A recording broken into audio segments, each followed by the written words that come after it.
Welcome to the This Lyric That Truth podcast. And I'm here with a very special guest, my husband, Pastor Dave. Welcome. Hello.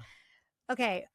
I was watching Steven Curtis Chapman play his greatest hits online. You remember Steven Curtis Chapman, right?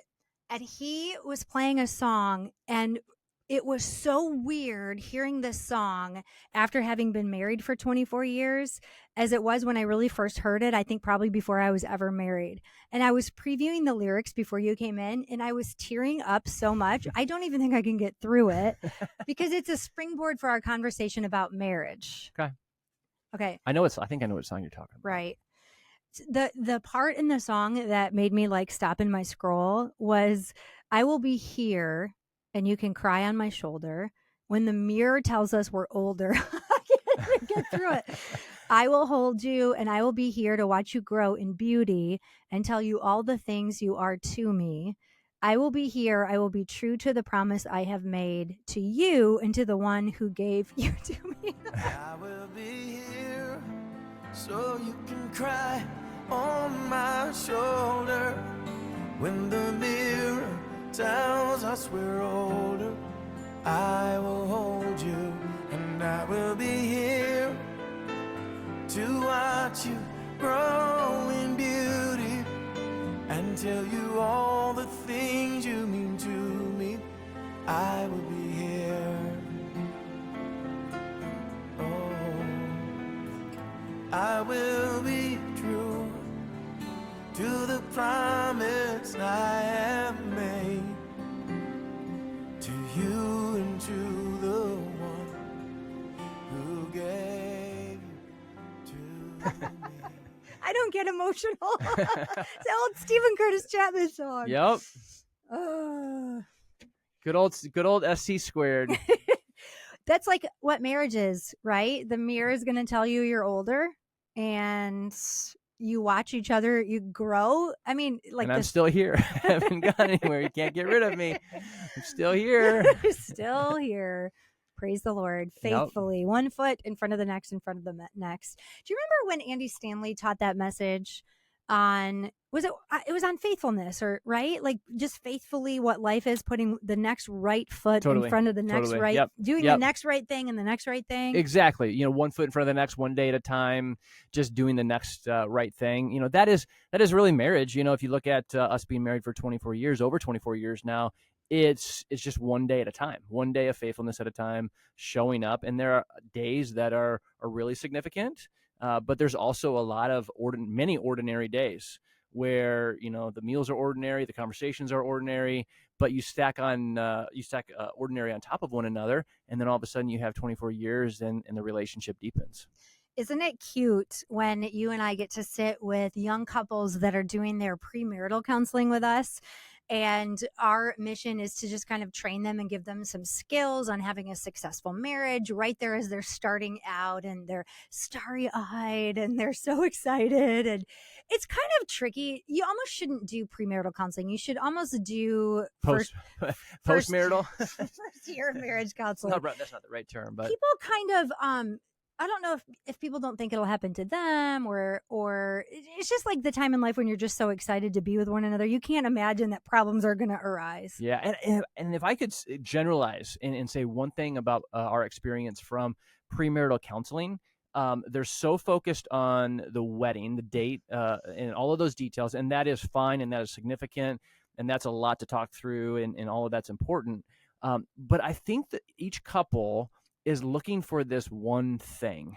Like, what is the one thing that you're going to tell me? You're going to show me? What one book can we read to make our marriage this big, thing? Like, what's the one secret? And actually, in our conversation even today, I think the one secret that I've learned is you just show up every day, and you just keep showing up. And it actually, Steven Curtis Chapman had something to say on that. It just, I will be here over and over and over and over again.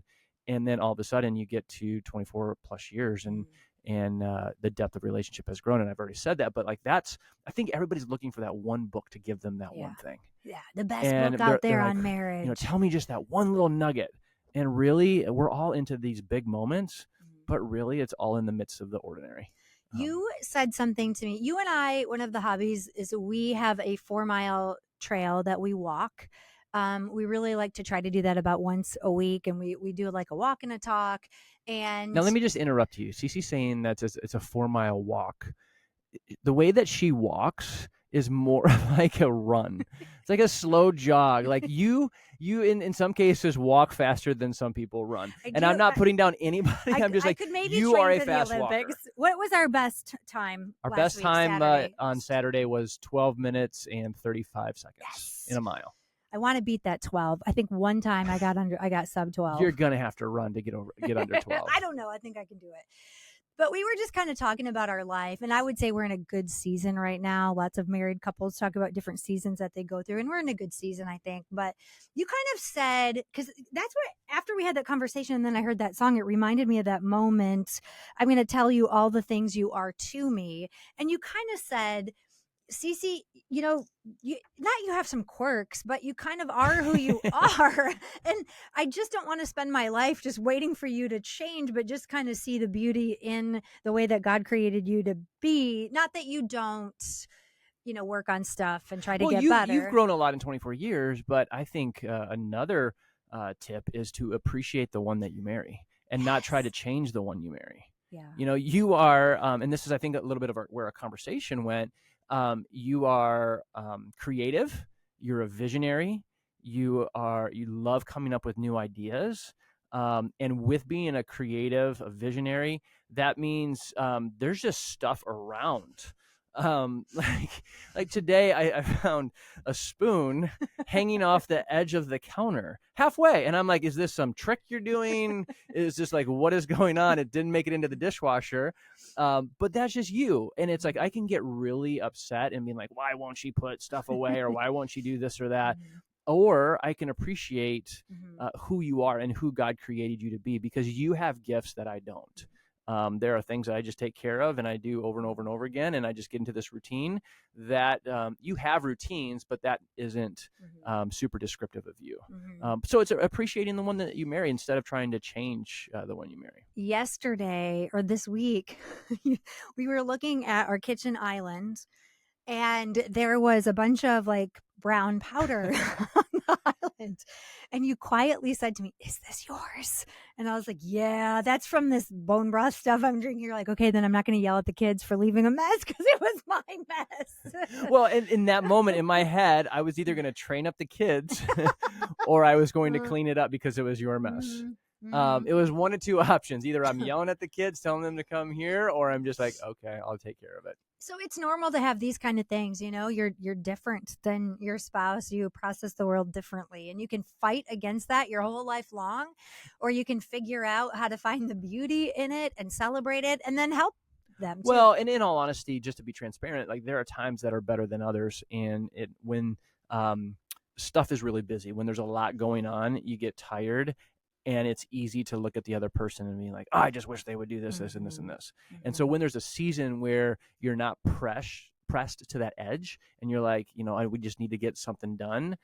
It's in those moments when you're a little bit more at peace that you can appreciate who you're married to. And so maybe that's just a challenge, like an encouragement to people. Think of their spouse and just come up with some ways that you're very appreciative of them. And then actually tell them. Yeah, maybe. I'm just kidding. Mention it.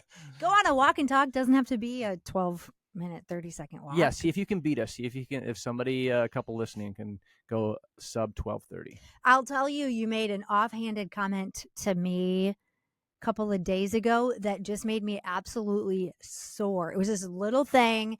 I'm doing kind of a 5-day healthy eating plan. I'm trying to get myself back on track because I have spent way too much time at Captain Sunday this summer eating ice cream and over at the parlor too. Like, I just love ice cream. Which we have realized that summer you think you're going to get healthy. You're going to eat a bunch of fresh fruit and vegetables, but people stay up way too late and they're just sitting around a fire talking and there's too many s'mores and there's too many desserts and candy and all that stuff is out. Well, I ordered this 5-day program. That was what the packet of bone broth was. That was half of it was on the counter, just to try to like de-bloat a little bit. And you just kind of made this offhanded comment like, "Well, I can tell it's working. You look great." It was, not a big deal, not that deep, but that's the thing that kept me going, because it's really boring eating these packets of food for 5 days and you can just like really tell yourself you're going to quit. But I'm like, oh no, it's worth it, And I just think we need to throw each other like a little bit of a nugget every now and again with some genuine compliments and notice each other. Sure.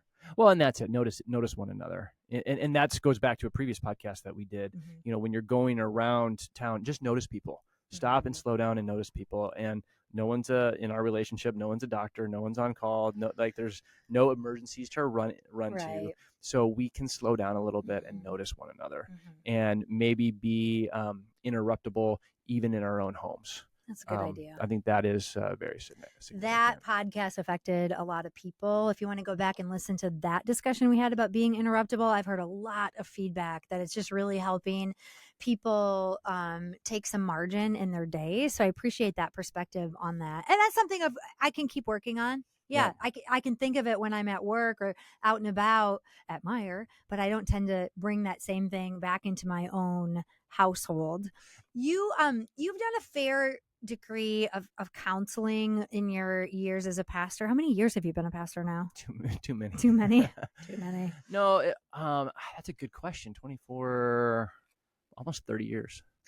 When you see things start to go wrong in relationships, is there kind of something you notice again and again and again with people? Of course, we're not talking about any specific person. These are very much generalities. Totally. So it's, if you're listening, it's not about you.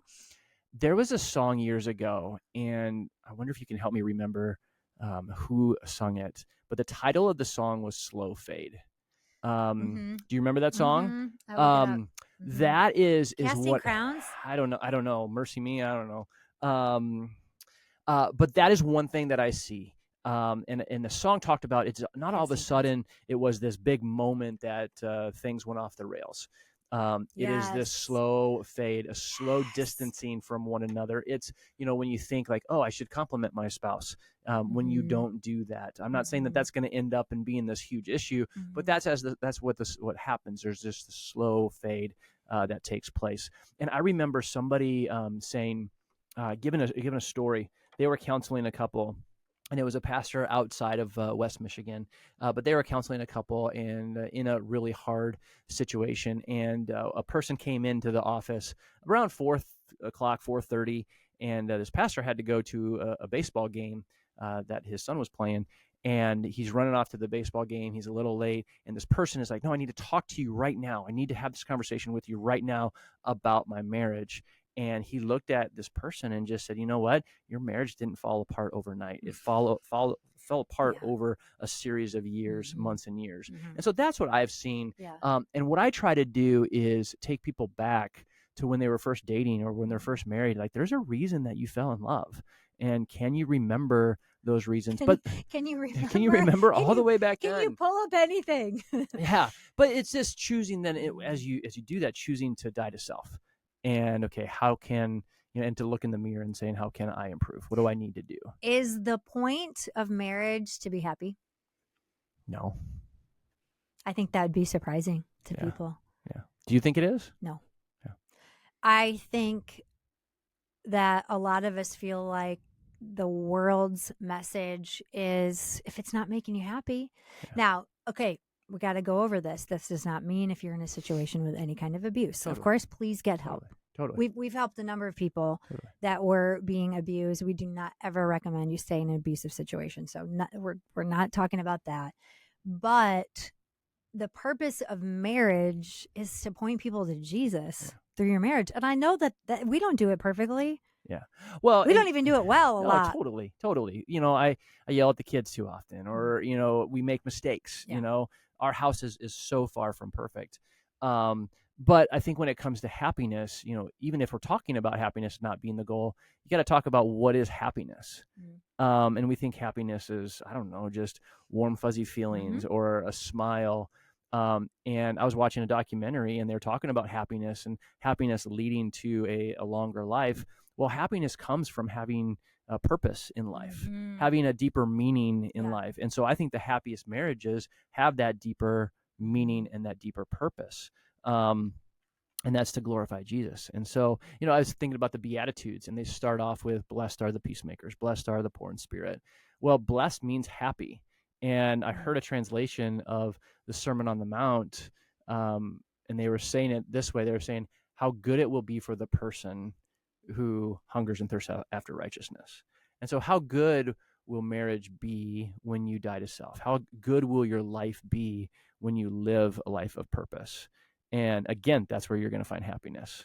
Do you think then a secret of marriage, if it's not to be happy, how do you pursue righteousness? How do you, if you have, how do you and a spouse maybe that are struggling, like where's a good place to start? What does that look like? Is it simple like praying together? Is it simple like going to church together?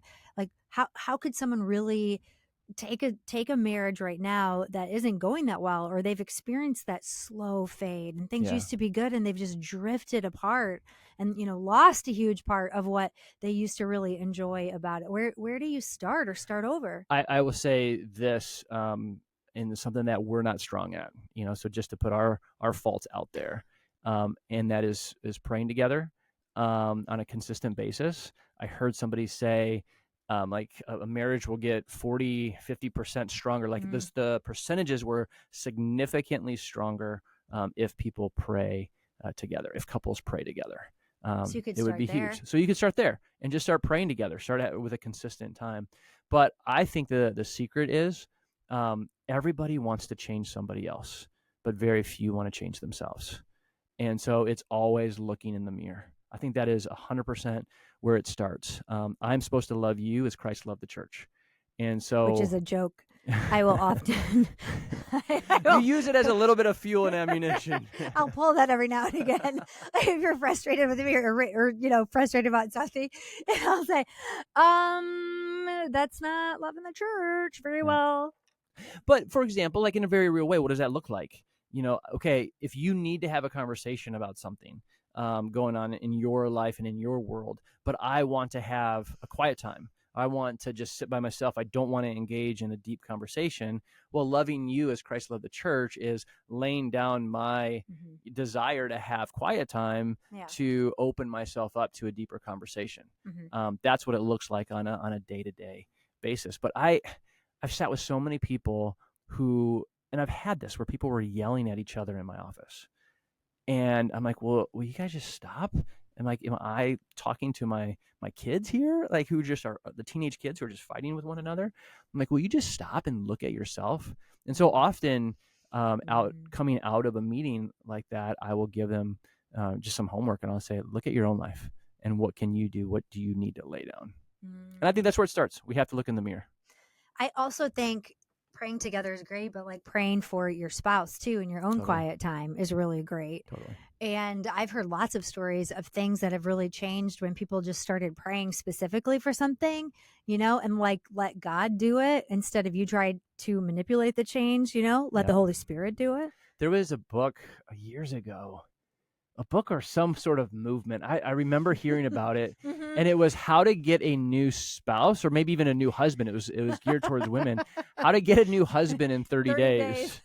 And it was all around that. It was all around praying. That's right. And it was controversial, the title and all that stuff. And like, what, you're getting a new husband? What's going on? But it all came down to praying and just leaving room for God to work.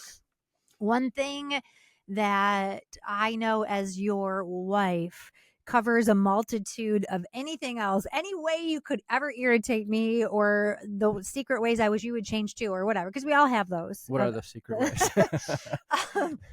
I wish that your first instinct in stress would not be to power clean the house and force everybody else to power clean the house. Because that's not my first instinct. I want to take a nap. That's hilarious. When I get overwhelmed, I got to grab my quads. I have to go take a nap. You withdraw, and I'm like, I need to get everything in order. Yeah, I withdraw. And I set my alarm for 25 minutes and I take a nap. And, which is the freakiest thing, because how you nap, you just lay there and like your hands are on your chest and you're just kind of closing your eyes. And I'm like, is she still breathing? Well, we have one of those new beds with the power base thing. And so my new favorite thing is putting it in zero gravity, and it raises your feet up and it kind of raises your head up, and it's just like 20 minutes of bliss. The new bed that you said, hey, we're going to decide together. And I decided. And she decided. Oh, that drives you crazy about me. Oh, that drives me crazy. Because you're like, hey, let's have a conversation around this new bed that we're going to get. All the while you had in the back of your mind this little company an hour away from us that you were going to take me to and we were going to buy because you liked the experience that other people had. I liked their marketing. Yeah. You liked their marketing. We had the same conversation in a staff meeting today. Someone said, like, well, what's your opinion on this piece of technology? And I said, 100%, this is my favorite editing software. And they're like, oh, well, hem and haw, like I could learn. I don't desire to learn anything different. This is the software that I like, and I would like to, So one of the things and everyone's just like looking at me like, well, you're not willing to learn. I'm like, no, I found the perfect thing. Which is why so funny. Think about anything else? It's so funny because you're like, I love the confidence that you have. I've always loved that about you. You're a confident person.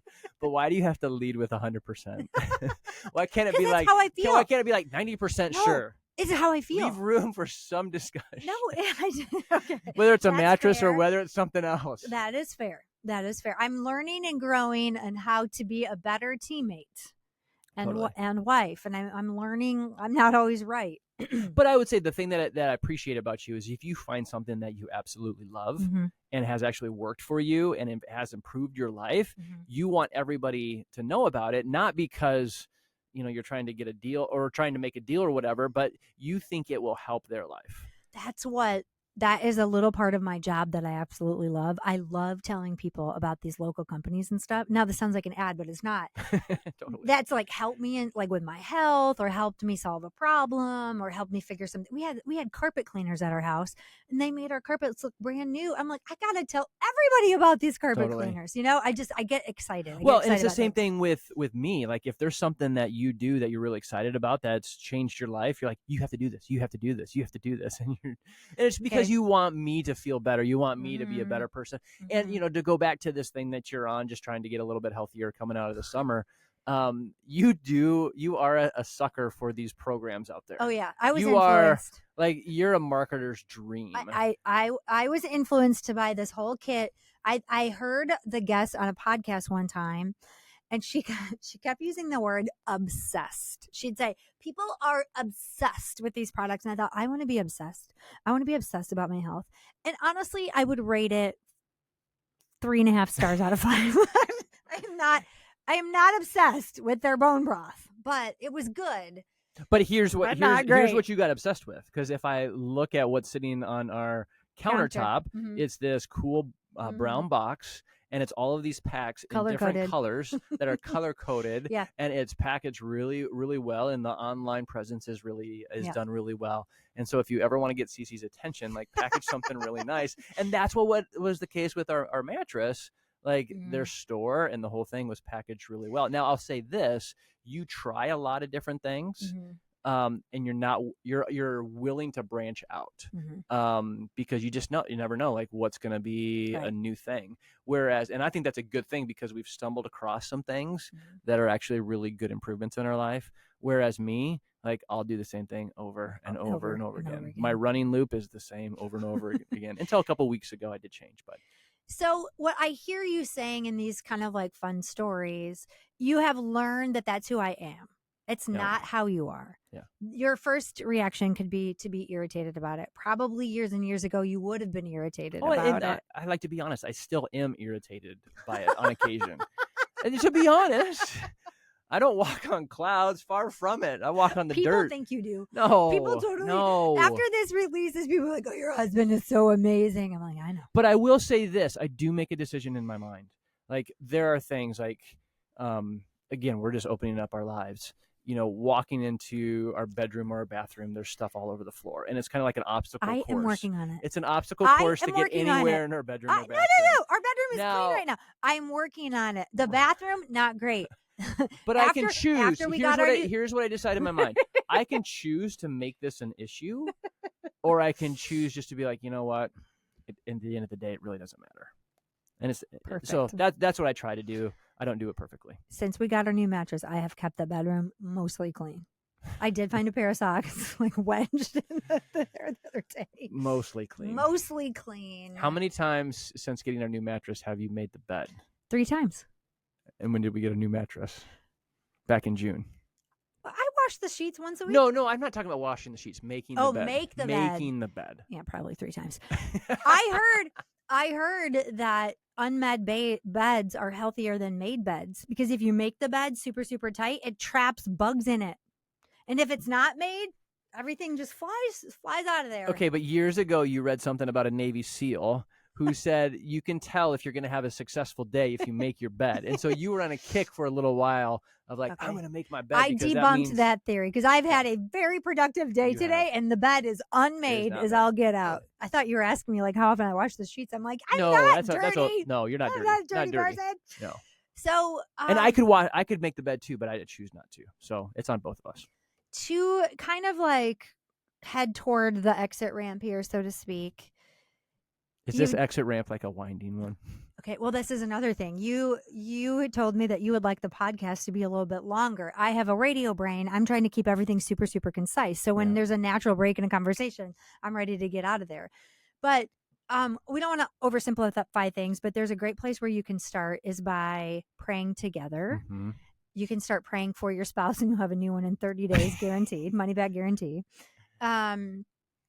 Anything, and then I think in conversation, just understanding what a gift your spouse is and seeing their quirks and things as gifts, and trying to look in the mirror and going, oh hey, wait a minute, I'm not perfect either. Anything else you think that's critical? In light of that last one that I shared, and I shared it on this podcast, on this episode, we've talked about this, but some guy told me years ago, he said, Dave, there's nothing that has sanctified me, that has made me holier than marriage, because it points out the areas where I need to grow. And so I think that's it. Like, I think look in the mirror. We can constantly be looking at other people and how they need to change, but Scripture says, we got to look in the mirror. We got to look at ourselves in the mirror, not forget what we see, but make changes as we move forward. We don't really have a list of books or anything to recommend. You're not a big marriage book recommender, I wouldn't say. The Bible. Death to Self. Did I say that though? I think I was going to say this. Tim Keller, Meaning of Marriage. That's a really good one. Francis Chan has a marriage book that's good. That's more focused on the missional aspect of marriage. That's really good. They did something kind of cool for their 25th wedding anniversary? Mm-hmm, mm-hmm. They went on a mission trip. They went on a mission trip, yeah. I think that's and really they said cool. It was so life-giving. I listen to a lot of podcasts or messages on marriage instead of I don't have time to sit down and read a book, so I'll listen to things. Sure. I do too. If you think of any, just send me the links and we can add them to the show notes. If people need more resources, talk it out too. Find a pastor, a therapist. That's always good to talk out the stuff. We, for a number of years, had an older couple that mentored us. And that was really beneficial because as we were going through years where the kids were younger, we're like, oh, we're just so exhausted.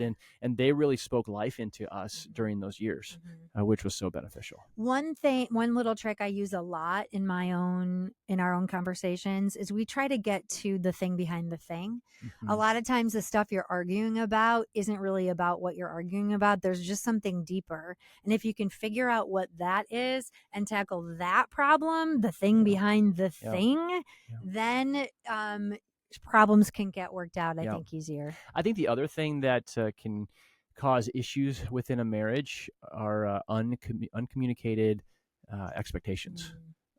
People have expectations in their mind all the time. This is how I want tonight to go, or this is how I want this weekend to go, or this is how I want the next month to go, but they don't communicate what is on their heart. And I think get it out there, communicate your expectations and listen to other people's expectations, and then put together a plan. Like, all right, what are we going to do about that?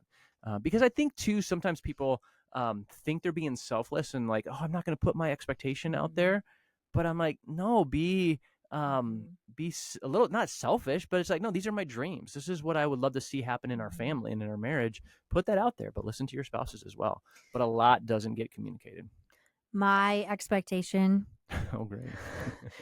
is that you would pack my suitcase tonight ahead of my business trip tomorrow. Who packed your suitcase last time? You did. But that's the thing. my suitcase is a hot mess express. There's stuff just like thrown out. I mean, I try to roll it up. I try that method. I shove a bunch of things in there and I hope for the best. I forget half of the things I mean to pack. And one time I didn't have any time and I had to fly somewhere. I go on a couple of business trips a year. And you're like, I will pack your suitcase for you. I will do that for you. And I got to my hotel and everything was so perfectly squared up where it was supposed to be, just neat and tidy. I had equipment that I traveled with and all the cords were like wrapped up. And it was a thing of beauty. It was a thing of, I thought if I could get him to pack my suitcase every time I travel, that would just bring a lot of peace to my soul. The problem is tomorrow morning at 4:00 in the morning is when you're going to start packing. And we're leaving a little later than that. And so you just end up throwing everything in there. You're like, oh, figure it out. I know. Like the time we went to Mexico for a trip and I forgot all of my makeup. Yeah. And I had to go out looking not really that great because I had no makeup. So we went to a little mall and there were armed guards everywhere. And it was just like and they didn't speak any English and it was terrifying to try to find neither mascara. of us speak Spanish. No. We don't speak Spanish. It was terrible. That's on me, bro. It is on you. It is on you. Hey, thanks for joining us for the podcast. I really do so appreciate you. This is what I was going to say. What covers a multitude of things that could be irritating is that I see you every single morning in the Word, and I know that you are praying for me, and I know that you're praying for our family, and so I can approach every situation, even in frustration, of going, you know what? His heart is tilted toward God and he loves God. And I'm married to a person that loves the Lord. And so it helps me not sweat the small stuff. And I think that that's a pretty big thing that you could do for your spouse as well. You know, is just be a praying person. And you as well. You're praying, you're sitting in your chair, you're reading scripture, you're thinking about our family, and all the things that you're doing, I know comes from a deep motivation to serve the family and to serve me. And so I so appreciate that. Plus the reason I'm praying is I'm thinking I'll get a new spouse in 30 days. Good luck with that. Maybe I'll slow down like in a whole lot of ways. Slow down. We'll go on a slow walk next week. Thanks for listening to today's episode of This Lyric, That Truth. If you were inspired by today's conversation, feel free to share it with a friend and leave a 5-star review. If you're looking for more hope and encouragement in your music, download the Joy Media mobile app for free wherever you download your apps. I'm Ceci, and I so look forward to sharing more in-depth conversations with you as we talk about the lyrics that encourage us and shape our lives. Meet me back here next week for another episode of This Lyric, That Truth.